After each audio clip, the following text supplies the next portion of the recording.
Assalamualaikum warahmatullahi wabarakatuh. Pertemuan hari ini kita membahas tentang standar isi. Setelah minggu kemarin, kita membahas tentang standar kompetensi lulusan. Peraturan Menteri Pendidikan dan Kebudayaan Nomor 21 Tahun 2016 tentang standar isi pendidikan dasar dan menengah. Nanti di Permen Nomor 21 Tahun 2016, mahasiswa bisa melihat standar isi secara lengkap atau bisa download di bsnpindonesia.org. BSNP adalah Badan Standar Nasional Pendidikan. Yang pertama adalah pendahuluan. Standar isi disesuaikan dengan substansi tujuan pendidikan nasional dalam domain sikap spiritual dan sikap sosial, pengetahuan, dan keterampilan. Untuk di kurikulum sebelumnya, kurikulum KTSP, tidak ada sikap spiritual dan sikap sosial. Namun untuk kurikulum 13, sikap dibagi menjadi sikap spiritual dan sikap sosial. Hal ini dikarenakan adanya degradasi moral anak bangsa, sehingga sikap dipecah menjadi spiritual dan sikap sosial. Standar isi dikembangkan untuk menentukan kriteria ruang lingkup dan tingkat kompetensi yang sesuai dengan kompetensi lulusan yang dirumuskan pada standar kompetensi lulusan, yakni sikap, pengetahuan, dan keterampilan.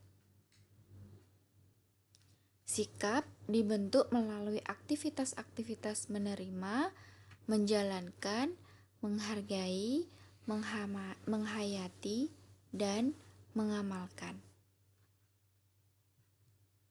Untuk pengetahuan dimiliki melalui aktivitas-aktivitas mengetahui, memahami, menerapkan, menganalisis, mengevaluasi, dan mencipta, yang biasanya disebut C1, C2, C3, C4, C5, C6.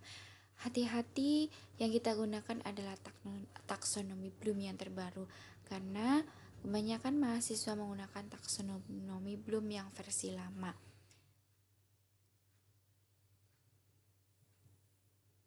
Keterampilan diperoleh melalui aktivitas mengamati, menanya, mencoba, menalar, menyaji, dan mencipta. Ini tersaji dalam pembelajaran saintifik. Standar isi adalah kriteria mengenai ruang lingkup materi dan tingkat kompetensi untuk mencapai kompetensi lulusan pada jenjang dan jenis pendidikan tertentu. Pada Peraturan Pemerintah Nomor 13 Tahun 2015. Ruang lingkup materi dirumuskan berdasarkan kriteria muatan wajib yang ditetapkan sesuai ketentuan peraturan perundang-undangan, konsep keilmuan, dan karakteristik satuan pendidikan dan program pendidikan. Selanjutnya, tingkat kompetensi dirumuskan berdasarkan kriteria tingkat perkembangan peserta didik, kualifikasi kompetensi Indonesia, dan penguasaan kompetensi yang berjenjang. Jadi untuk yang kedua adalah tingkat kompetensi. Tingkat kompetensi dikembangkan berdasarkan kriteria tingkat perkembangan peserta didik. Yang kedua, kualifikasi kompetensi Indonesia. Yang ketiga, penguasaan kompetensi yang berjenjang. Tingkat kompetensi juga memperhatikan tingkat kerumitan atau kompleksitas kompetensi, fungsi satuan pendidikan, dan keterpaduan antar jenjang yang relevan. Untuk menjamin keberlanjutan antar jenjang, tingkat kompetensi dimulai dari tingkat kompetensi pendidikan anak usia dini atau PAUD. Untuk tingkat kompetensi ada 3: tingkat pendidikan anak, pendidikan dasar, dan pendidikan menengah. Tingkat pendidikan anak, jenjang pendidikan TK atau RA.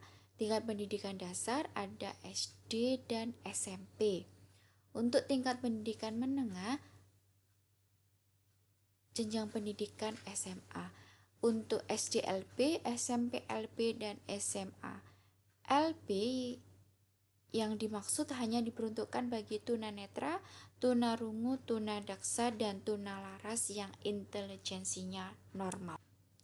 Untuk diketahui, untuk tunadaksa merupakan kondisi seseorang mengalami gangguan gerak yang disebabkan oleh kelainan struktur tubuh yang bersifat bawaan, kecelakaan, atau kondisi lainnya. Sedangkan untuk tunalaras merupakan kondisi seseorang anak mengalami hambatan dalam mengendalikan emosi dirinya dan bertingkah laku kurang sesuai dengan aturan. Contohnya, bersikap tak sopan, suka mengganggu orang lain, mudah marah, membuat onar, dan lainnya.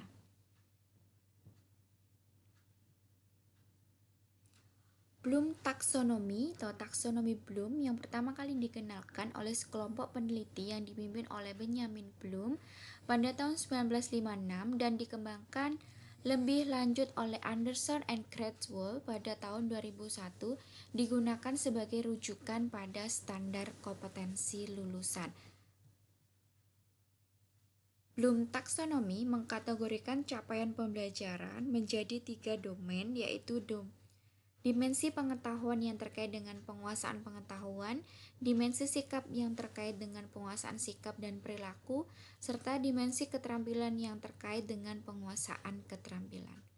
Dimensi pengetahuan diklasifikasikan menjadi faktual, konseptual, prosedural, serta metakognitif yang penguasaannya dimulai sejak tingkat pendidikan dasar hingga tingkat pendidikan menengah.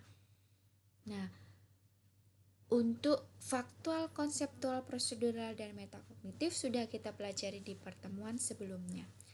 Structure of Observed Learning Outcome, Solo Taxonomy, yang pertama kali dikembangkan oleh Biggs and Collins tahun 1982 dan telah diperbarui tahun 2003, digunakan sebagai dasar untuk mengelompokkan tingkat kompetensi untuk aspek pengetahuan. Ada 5 tahap yang dilalui oleh peserta didik untuk menguasai suatu pengetahuan di dalam Solo taksonomi. Ada prestruktural, unistruktural, multistruktural, relasional, dan abstrak. Bagaimana prestruktural atau level 1? Siswa yang tidak menggunakan data yang terkait dalam menyelesaikan suatu tugas atau tidak menggunakan data yang tidak terkait yang diberikan secara lengkap dikategorikan pada level prestruktural atau level 1. Sedangkan siswa yang dapat menggunakan satu penggal informasi dalam merespon suatu tugas atau membentuk suatu data tunggal dikategorikan pada unistruktural, hanya satu data tunggal. Unistruktural atau level 2. Siswa yang dapat menggunakan beberapa informasi tetapi tidak dapat menghubungkan secara bersama-sama dikategorikan pada level multistruktural. Jadi untuk prestruktural tidak dapat menggunakan data. Unistruktural menggunakan data tunggal dalam menyelesaikan suatu tugas.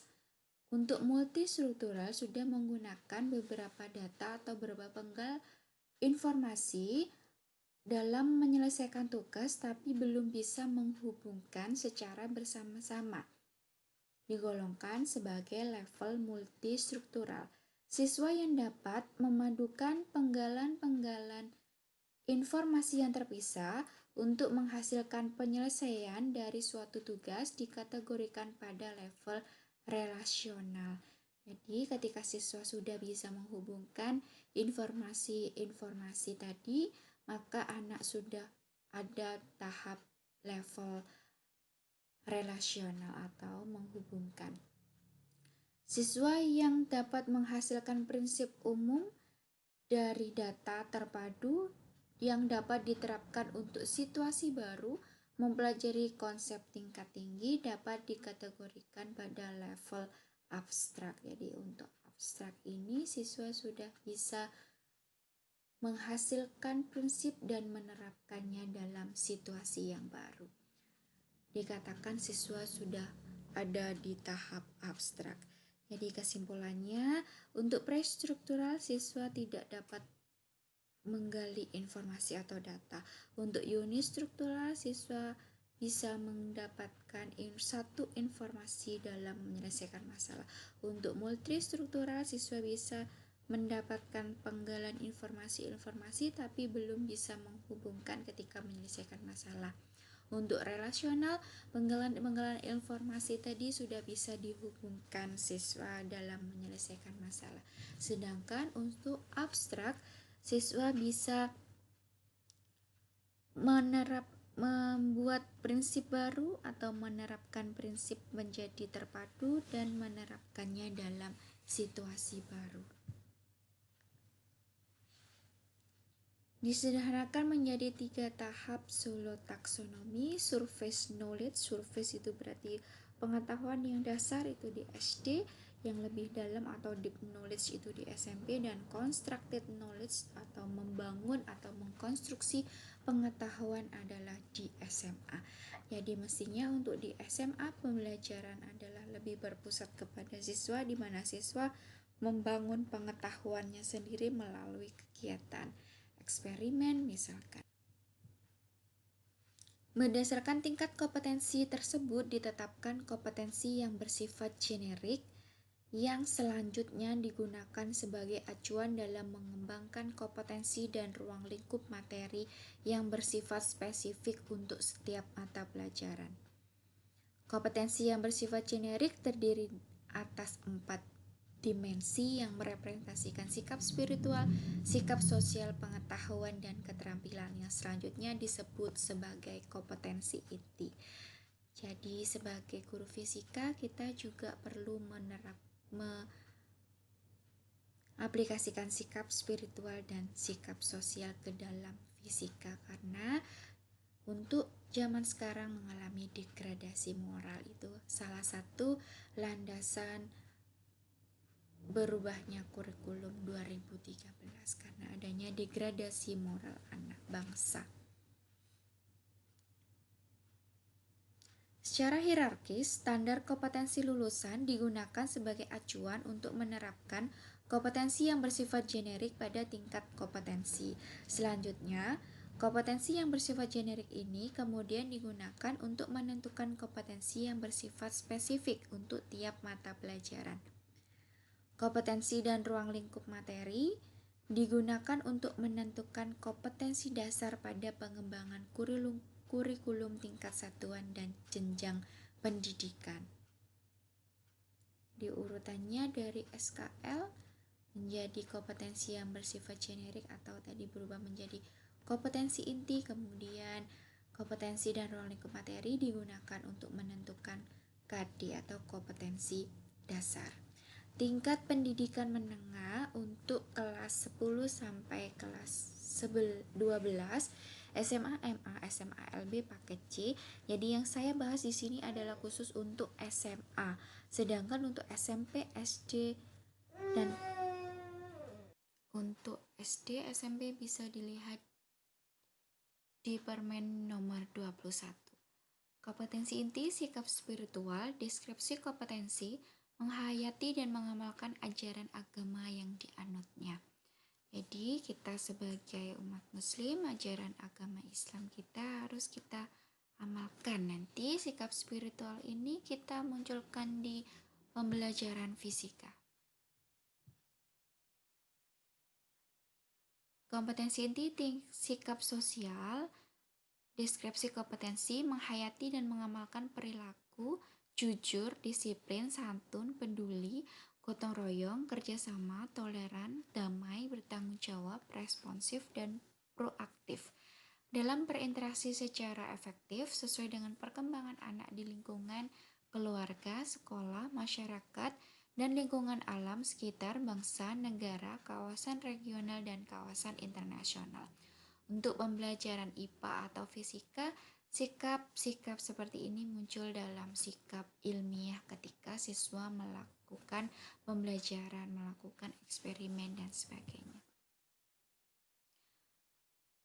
Kompetensi inti pengetahuan, deskripsi kompetensi, memahami, menerapkan, menganalisis, dan mengevaluasi pengetahuan faktual, konseptual, prosedural, dan metakognitif pada tingkat teknis, spesifik, detail, dan kompleks berdasarkan rasa ingin tahunya tentang ilmu pengetahuan, teknologi, seni, budaya, dan humaniora dengan wawasan kemanusiaan, kebangsaan, kenegaraan, dan peradaban terkait penyebab fenomena dan kejadian, serta menerapkan pengetahuan pada bidang kajian yang spesifik sesuai dengan bakat dan minatnya untuk memecahkan masalah. Jadi tujuannya akhir dalam pengetahuan ini adalah sebagai bagian dari masyarakat, peserta didik nanti diharapkan dapat memecahkan masalah. Keempat, keterampilan. Kompetensi inti keterampilan, deskripsi kompetensi menunjukkan keterampilan menalar, mengolah, dan menyaji secara efektif, kreatif, produktif, kritis, mandiri, kolaboratif, komunikatif, dan solutif. Solutif seperti Bu Tejo. Dalam ranah konkret dan abstrak terkait dengan pengembangan dari yang dipelajarinya di sekolah, serta mampu menggunakan metode sesuai dengan kaidah keilmuan. Untuk keterampilan ini bisa berkembang menggunakan metode ilmiah. Tingkat kompetensi dan ruang lingkup materi. Yang kita bahas di sini hanya untuk muatan fisika untuk kelompok peminatan matematika dan ilmu-ilmu alam pada SMA, MA, SMA LB atau paket C. Untuk muatan fisika tingkat pendidikan menengah kelas 10 sampai kelas 11, kompetensinya adalah mengembangkan sikap rasa ingin tahu, jujur, tanggung jawab, logis, kritis, analitis, dan kreatif melalui pembelajaran fisika. Tentunya untuk bisa mengembangkan kompetensi ini perlu adanya kegiatan yang mendukung munculnya rasa ingin tahu, jujur, tanggung jawab, logis, kritis, analitis, dan kreatif. Misalnya bisa menerapkan model-model pembelajaran konstruktivistik dengan melakukan eksperimen atau mengumpulkan data sehingga siswa bisa mengumpulkan data dengan jujur, tanggung jawab, analitis, bisa menganalisis data-data hasil penelitian. Kalau untuk rasa ingin tahu, guru bisa memberikan masalah ke siswa, masalah yang menantang sehingga memunculkan rasa ingin tahu siswa untuk belajar. Merumuskan permasalahan yang berkaitan dengan fenomena fisika benda, merumuskan hipotesis. Hipotesis itu adalah jawaban sementara yang masih perlu dibuktikan secara empirik atau secara eksperimen. Mendesain dan melaksanakan eksperimen. Untuk mendesain dan melaksanakan eksperimen di sini berarti bisa menggunakan inquiry terbuka di mana siswa mendesain dan melaksanakan eksperimennya sendiri. Tentunya guru di sini juga berperan sebagai fasilitator. Melakukan pengukuran secara teliti, mencatat dan menyajikan hasil dalam bentuk tabel dan grafik, menyimpulkan serta melaporkan hasilnya secara lisan maupun tertulis. Melaporkan hasil secara lisan dan tertulis ini bisa membuat makalah dan melakukan presentasi. Menganalisis konsep, prinsip, dan hukum mekanika fluida, termodinamika, gelombang dan optik, serta menerapkan metakognisi dalam menjelaskan fenomena alam dan penyelesaian masalah kehidupan. Memodifikasi atau merancang proyek sederhana berkaitan dengan penerapan konsep mekanika fluida, termodinamika, gelombang, atau optik. Karena di dalam K13 model pembelajaran yang disarankan adalah project based learning. Nanti kita bahas di pertemuan selanjutnya di standar proses. Untuk ruang lingkup materinya ada hakikat fisika dan pengukuran besaran, kinematika gerak, dinamika gerak, elastisitas dan hukum Hooke, fluida statik dan dinamik, suhu, kalor, gejala pemanasan global, penyebab, dampak, dan solusi pemecahan, teori kinetik gas, persamaan gelombang, cahaya, dan alat-alat optik, serta bunyi. Nanti dari sini, dari ruang lingkup materi akan diturunkan menjadi kompetensi dasar. Begitu juga dengan yang selanjutnya, yaitu mengembangkan sikap rasa ingin tahu, jujur, tanggung jawab, logis, kritis, analitis, dan kreatif melalui pembelajaran fisika, merumuskan permasalahan, Sama seperti tadi, sampai dengan membuat tabel grafik, menyimpulkan serta melaporkan hasilnya secara lisan maupun tertulis, menganalisis konsep prinsip dan hukum kelistrikan, kemagnetan, dan fisika modern, serta menerapkan metakognisi dalam menjelaskan fenomena alam dan penyelesaian masalah kehidupan. Menciptakan produk sederhana berkaitan dengan penerapan konsep kelistrikan dan atau kemagnetan. Jadi kalau kita lihat dari sini, pembelajarannya adalah pembelajaran dalam teori belajar konstruktivistik atau teori belajar yang menyarankan atau mendukung siswa untuk membangun pengetahuannya sendiri dengan melaksanakan eksperimen, menggunakan metode ilmiah sehingga muncul sikap ilmiah, dan membuat proyek atau project based learning. Dan ruang lingkup materinya rangkaian listrik searah DC, rangkaian arus bolak-balik AC, induksi Faraday, radiasi elektromagnetik, teknologi digital. Ini untuk teknologi digital di kurikulum sebelumnya tidak ada. Konsep dan fenomena kuantum, inti atom, radioaktivitas, dan pemanfaatannya dalam kehidupan sehari-hari. Jadi kalau dalam belajar kita itu, apa yang kita pelajari nantinya bisa bermanfaat dan untuk menyelesaikan masalah dalam kehidupan sehari-hari. Terima kasih. Wassalamualaikum warahmatullahi wabarakatuh. Thanks. Any question?